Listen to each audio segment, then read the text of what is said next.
Nigerian Senate approves emergency rule in Rivers after secret deliberation, backs Tinubu's controversial takeover. The Nigerian Senate has approved President Bola Tinubu's request for emergency rule in the oil-rich state, marking a new chapter in the escalating political crisis. The approval came after a closed-door session led by lawmakers on Thursday, where senators deliberated on the controversial suspension of Governor Naira-for-crude and the federal takeover of the state's administration. Senate President Godswill Akpabio presided over the session, after which the lawmakers backed Tinubu's emergency rule proclamation. This legislative approval follows Wednesday's swearing-in of Vice Admiral Ibok Ete-Ekwe Ibas as the sole administrator of Rivers State. Ibas wasted no time resuming his role, arriving at the Rivers State Government House on Thursday morning. He immediately presided over a closed-door meeting with senior security officers, a federal government delegation, and top state government officials. Pictures obtained by Sahara reporters show Ibas in action, signaling the full federal takeover of Rivers State's governance just hours after Tinubu's directive. Before reaching their decision, senators held a highly secretive session to consider the implications of Tinubu's move. The closed session was initiated after Senate President Akpabio read a letter from the president seeking legislative approval for the emergency rule. Senate leader Opayemi Bamidele moved the motion for the closed session under Order 135 of the Senate rules, stating, "In the first instance, I came under Order 1B of our rules, which gives us power to regulate our procedures. The first task was for me to inform our colleagues that we are going to adjust the items on the order paper. The next step, of course, is to move a motion for us to order a closed session pursuant to Order 135 of our rules."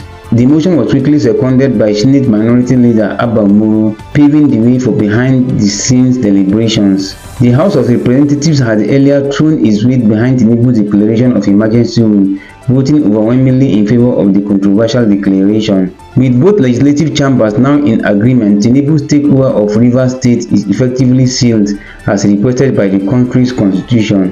Ex-AGF Kanu Agabi, Uchenna Njoku joined Nnamdi Kanu's legal team. Nnamdi Kanu, the detained leader of the indigenous pool of Biafra (IPOB), has bolstered his legal defense by enlisting two prominent legal figures, former Attorney General of the Federation (AGF) Kanu Agabi San and senior advocate of Nigeria San Uchenna Njoku. Kanu Agabi, a distinguished lawyer and former senator, has twice served as Nigeria's Attorney General and Minister of Justice. His extensive legal experience is expected to enhance Kanu's defense strategy. Uchenna Njoku, also a senior advocate of Nigeria, brings additional legal expertise to the team. The development comes ahead of Kanu's upcoming court appearance scheduled for Friday, March 24th, before Justice James Omotosho of the Federal High Court 7 in Abuja. The case was recently reassigned to Justice Omotosho following the recusal of the former presiding judge, Justice Binta Murtala Nyako, after Kanu and his legal team expressed concerns about potential bias. Kanu has been in the custody of the Department of State Services (DSS) since his controversial rendition from Kenya in June 2021. The inclusion of Agabi and Njoku is seen as a strategic move to strengthen his defense as the trial's proceedings resume. Atiku confirms coalition with Peter Obi, El-Rufai orders to oust Tinubu in 2027 election. On March 20, 2025, former Vice President Atiku Abubakar announced the formation of a new opposition coalition aimed at unseating President Bola Tinubu in 2027 general election. The announcement was made during a press conference at the Yaradua Center in Abuja, where Atiku was joined by former Kaduna State Governor El-Rufai, Labour Party spokesperson Yunus Satanku representing Peter Obi, and former Deputy Speaker of the House of Representatives Emeka Ihedioha. The coalition strongly condemned President Tinubu's recent declaration of a state of emergency in Rivers State, which led to the suspension of elected officials, including Governor Naira-for-crude and Deputy Governor Ngozi Olu. Atiku described the action as unconstitutional and an overreach of presidential powers, calling on Nigerians to reject it. This coalition signified a renewed effort by Nigeria's opposition figures to unite under a single umbrella to challenge the ruling All Progressives Congress (APC) in the upcoming 2027 elections. Discussions have been ongoing among key political actors including Atiku, Peter Obi, Nasir El-Rufai, and others to strategize on forming a formidable alliance against the APC. The coalition formation underscores the opposition's commitment to presenting a united front in 2027 elections, aiming to provide a robust alternative to the current administration. Fuel price may rise as Naira-for-crude deal stalls.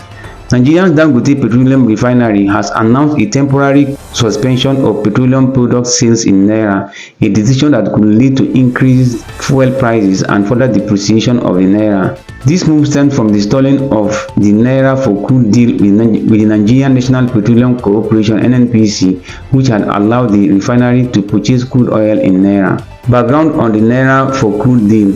In October 2024, the Nigerian government initiated a policy enabling local refineries, including Dangote's, to buy crude oil in Naira. This strategy aimed to stabilize the Naira and reduce fuel importation costs. However, Dangote Refinery has reported that its Naira sales have surpassed the value of Naira-dominated crude received, leading to a mismatch between sales proceeds and crude purchase obligations, which are denominated in US dollars. Implication for fuel prices. The refinery's shift to dollar-denominated sales means petroleum marketers must now source US dollars to purchase products. This change is expected to increase demand for foreign currency, potentially weakening the Naira and leading to a higher fuel price.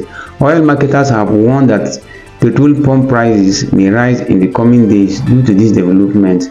Current status and future outlook. The NNPC and Dangote Refinery are reportedly in discussion to renew the Naira-for-crude arrangement. The refinery has stated that it will resume sales in Naira once it receives an allocation of Naira-dominated crude cargoes from the NNPC. In the meantime, stakeholders are concerned about the potential impact on fuel availability and prices, as well as the broader implications for Nigeria's foreign exchange market. This situation underscores the challenges in balancing domestic currency stabilization efforts with the operational realities of the oil refining sector. Rivers crisis. Nigerian lawmakers use voice votes to determine matter requiring two-thirds. The ongoing political crisis in Rivers State, Nigeria has drawn national attention, particularly regarding how lawmakers in the National Assembly are addressing it. A key issue is the use of voice votes to determine matters that legally require a two-thirds majority. What happened? The National Assembly, particularly the House of Representatives, debated the political crisis in Rivers State. Rather than conducting a formal vote count, which is required for decisions needing a two-thirds majority, they opted for a voice vote. A voice vote means lawmakers simply shout aye or nay, and the presiding officer decides which side is louder. This method has raised concerns about transparency and legality, as critical constitutional matters typically demand a recorded vote. Why is this controversial? 1. Legal concerns. According to Nigeria's 1999 constitution, certain decisions, especially those involving impeachment, overriding executive vetoes, or suspending elected officials, must be backed by a two-thirds majority. 2. Lack of transparency. A voice vote does not provide a clear numerical count, making it easy to manipulate. 3. Political implications. The crisis in Rivers State involves deep political tensions, and the method of decision making could favor one side unfairly. Background on the river crisis. The conflict largely revolves around a power struggle between Governor Siminalayi Fubara and his predecessor, now FCT Minister Nyesom Wike. There have been impeachment threats, resignation, and legal battles over control of the state's government. Some lawmakers in the Rivers State House of Assembly have been disputed or replaced, further complicating the issue. What happens next? Critics may challenge the voice vote decision in court, arguing it violates constitutional provisions. The National Assembly may face pressure to conduct a proper vote count. The crisis in Rivers could deepen if political leaders do not find a resolution. Minimum wage. NYSC to spend 307.6 billion naira on corpers allowances. The National Youth Service Corps (NYSC) is projected to allocate approximately 307.6 billion naira for corps members' allowances, following an increase in the monthly stipend from 33,000 naira to 77,000 naira. This adjustment aligns with the new minimum wage bill enacted in May 2024. Background of the allocation. Annual mobilization. The NYSC mobilizes around 333,000 corps members each year across 3 batches, A, B, and C.